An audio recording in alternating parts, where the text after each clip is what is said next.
Hello, and welcome to the Driver's Health Clinic vlog.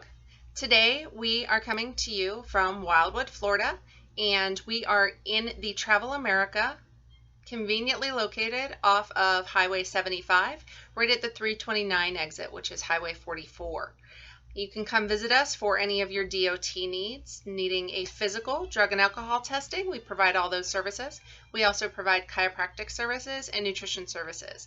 If you need some vitamins or orthotics, we provide those as well. So come visit us for any of your needs. Today's topic is very important, especially in Florida.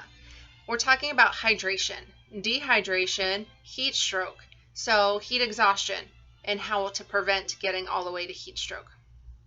Hydration is key. You want to make sure you're drinking water. As you're sweating, you are losing water and electrolytes and carbohydrates. So you want to make sure that you stay well hydrated.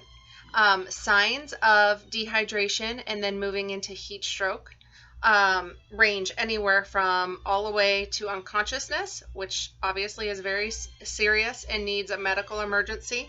Convulsions and seizures. So we don't want to get that far. If you start feeling faint or you feel lightheaded, you feel like you're slurring your words, you have a headache coming on, those are all huge signs that you are in heat exhaustion. If you're sweating a lot and then you actually stop sweating, that is an awful sign that you need to stop and you need to cool your body down. In order to do that, you want to make sure you rehydrate, so drinking plenty of water, coconut water, sports drinks. For example, coconut water is a great source of carbohydrates, sugar, potassium, magnesium. These things are all key. When your body sweats them out, you need to replenish them. So another great idea is actually an electrolyte solution. The electrolyte solutions are designed for exactly what we're replacing when we sweat. The key with hydration is not only the actual water and fluid that we lose, but also the magnesium and the potassium, the sugar and the carbohydrates, also the sodium. Sodium is key. This is not a time where you want a low sodium fluid. So an electrolyte solution like this is a great idea. Before you get all the way to heat exhaustion, the coconut water is a great idea to get you to maintain those hydration levels. Coconut water is very close to blood, so when you are rehydrating, it rehydrates very well. Big fan of coconut water, so this is a great one to keep in your cooler with you when you're out there in the heat. Regular water. Water is fantastic. Water is what you want to be drinking, okay? But if you are drinking water, you need to replace those electrolytes. I ran to the store to see what was out there exactly available for electrolyte purposes. I don't work with any of these companies, so I'm not recommending any brands, but this is just what they had on the shelf. This ProBar Bolt. Again, haven't tasted them. This one is an organic energy chew. So organic, good, or you don't have a lot of chemicals in them. But what's good about this one, it's got 60 milligrams of sodium in there. Looking at the labels are very important. You want to make sure you look. This has sodium, and it has carbohydrates, 24 grams of carbohydrates, 12 grams coming from sugar. And in here it also has vitamin C, which we sweat out, B6 and B12. It also has 45 grams of potassium, so potassium is key. So this one would be a good one. Don't know how it tastes, but we'll let you know how it tastes.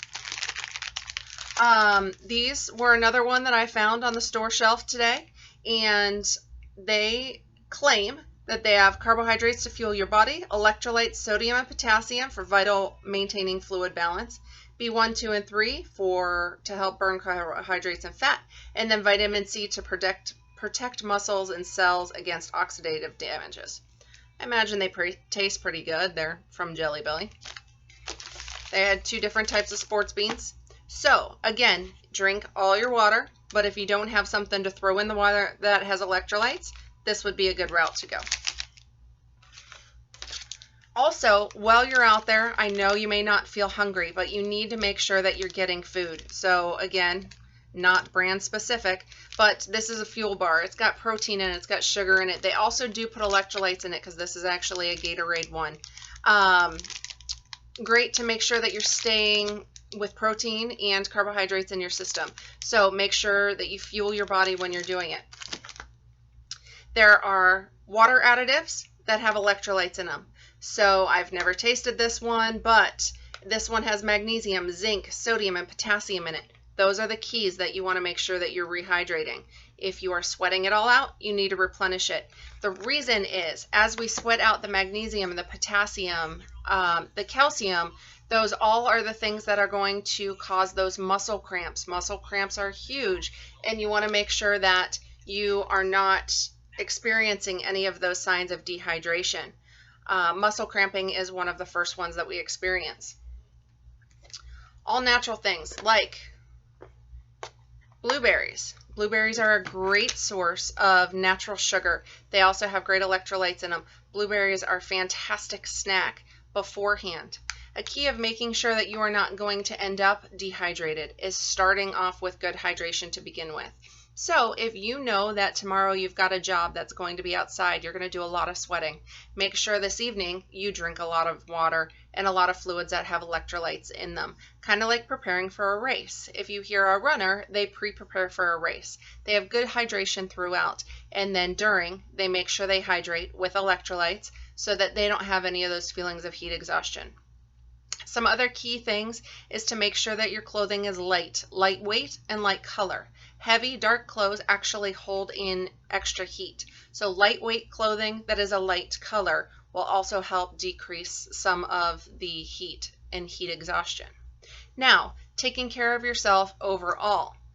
These things are great, and you want to make sure you replenish all of those electrolytes. But you also want to make sure that you maintain good vitamin supplements, because as you lose other micronutrients that these may not provide. Different supplements have different things.